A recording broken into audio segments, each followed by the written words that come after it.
Hello brownies! Today I'm going to show you how I'm getting on with my Grow Your Own Brownie Interest badge. Let's take a look at the seed pots that I got from Marks and Spencer's and see how they're getting on. Here we are. They've been on the windowsill for a few weeks now. We've got pansies there, they were planted first, then some parsley, then some more pansies, and then the last parsley is not peeking through yet. Right, I've just been out to the shed and found some plant pots left over from last year, so now we can repot the seedlings into bigger pots and they can get even bigger and even stronger. I've protected the table with some old newspaper and now I'm going to spoon some compost into the plant pots. I forgot to bring my trowel in, so I'm using an old serving spoon. But if you are better organised than I am, you'll get your proper gardening tools.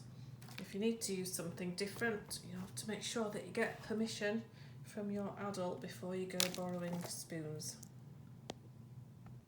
So, the Grow Your Own badge says, choose a plant that has a purpose and plant it.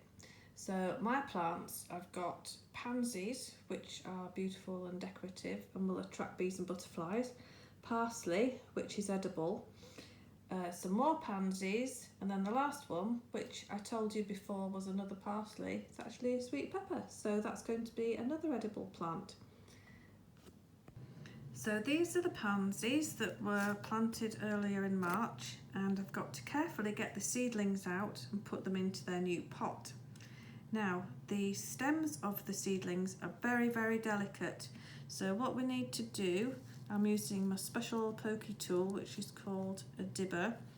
So loosen the soil a little bit, and then I pick the seedling up by the leaf, not the stem. And keep gently moving the soil away from around the stem. And hopefully, without breaking him, because he feels like, or she, it feels like it's got some roots going on in there. Feels really nice and strong. So I keep going delicately, having a little, oh, it's got really good root on this one already. Let's keep digging it out and digging it out.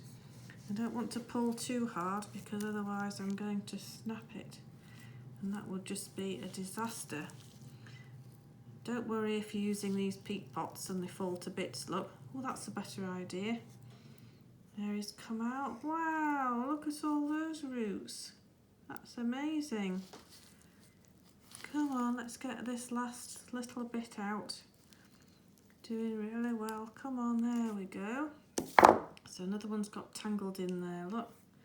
So there's my amazing new seedling. And now I'm going to pop him in his new pot, which you can't see from that angle. So hold on a mo. Okay, so there is the hole for the seedling to go in. Pop the seedling in really gently. Poke it down a bit and then just support it with the soil all around it, like that. There we go. Right, there we go. I don't think we need this bit of twig here that's in the compost. So I've put 5 into this size pot, and hopefully the next time I pot them on, it'll be out into the garden. It'll be my own garden, or it'll be the brownie garden outside church, depending on whether we're allowed out yet by the time they're all big and ready to attract the bees and the butterflies.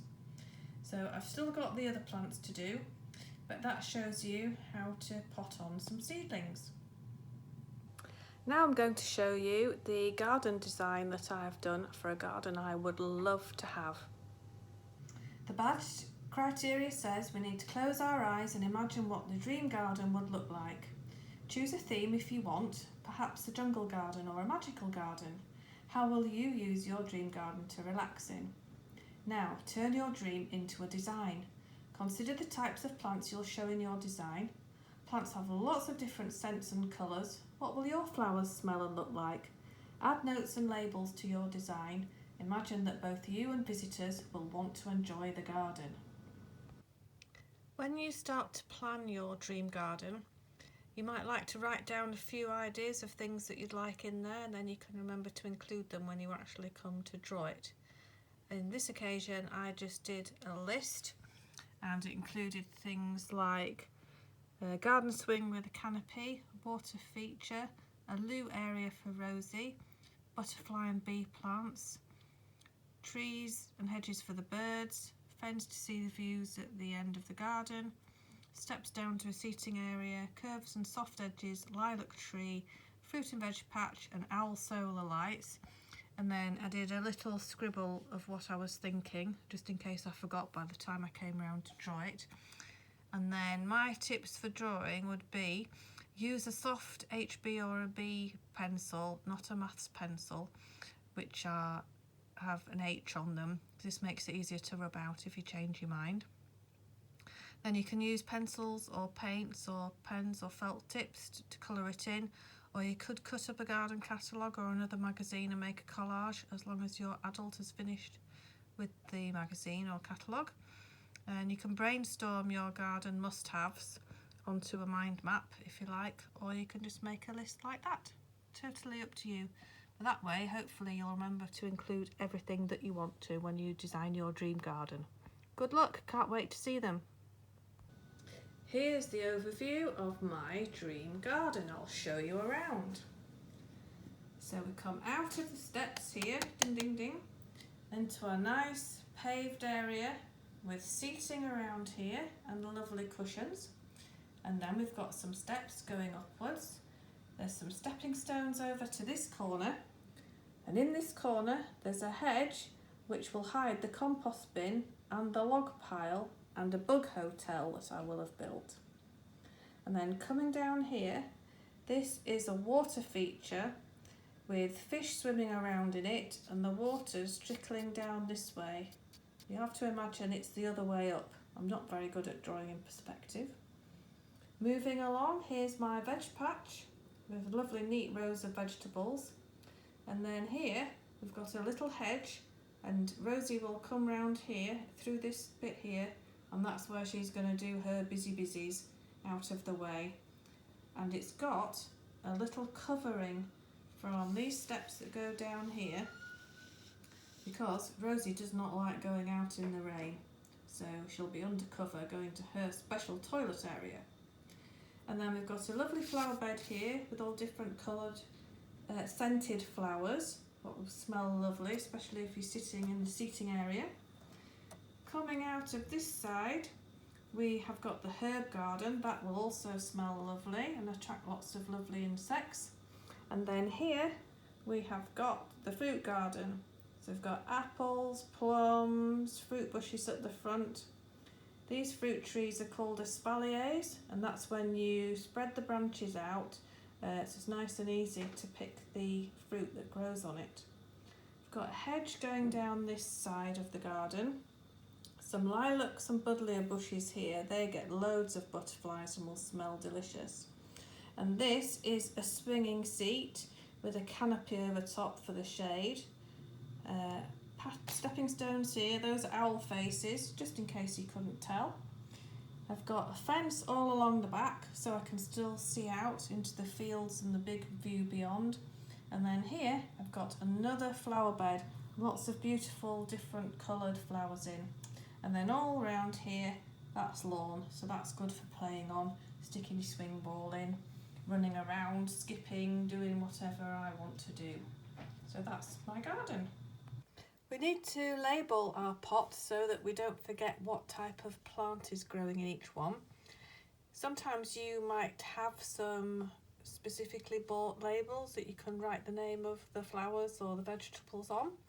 I didn't have any left, so I've cut up an old yoghurt pot and I've put a point on the end so it goes into the soil more easily, and then just with it's a Sharpie actually, but any permanent marker pen would do, I've written on what it is, and then I can just pop it in the soil. I always will think that I can remember what each of the different plants are, but then I never can, so it's really important to put your labels on. You can also put the dates on that you planted the seedlings or the seeds, and that will help you make sure that you don't get things muddled up when you're going to plant them into bigger pots or into your garden. These are the ones that I potted up earlier. You can see they're growing towards the sun, so they'll be ready for turning around, and it looks like it needs a bit of a water as well. And I've put them on a tray, so the water, when it drains through the holes in the bottom of these pots, will collect on the tray and not dribble all over my windowsill and onto the floor. If you haven't got a large yoghurt pot to use to make your own plant labels, milk bottles also work really well. You might need some help cutting them out, and make sure they're all clean and washed and dried before you use them, otherwise could be a bit pongy and disgusting. And here is my plant care schedule. So every day I'm going to turn the pots and check if they need water and give them some water if required. Every week I'll pot them into bigger pots if required, and then by the end of April or May, hopefully when the frosts are finished, I plant them into the garden or into big containers if that's where I'm going to put them. So that's what I'll be using to make sure I take care of my seedlings.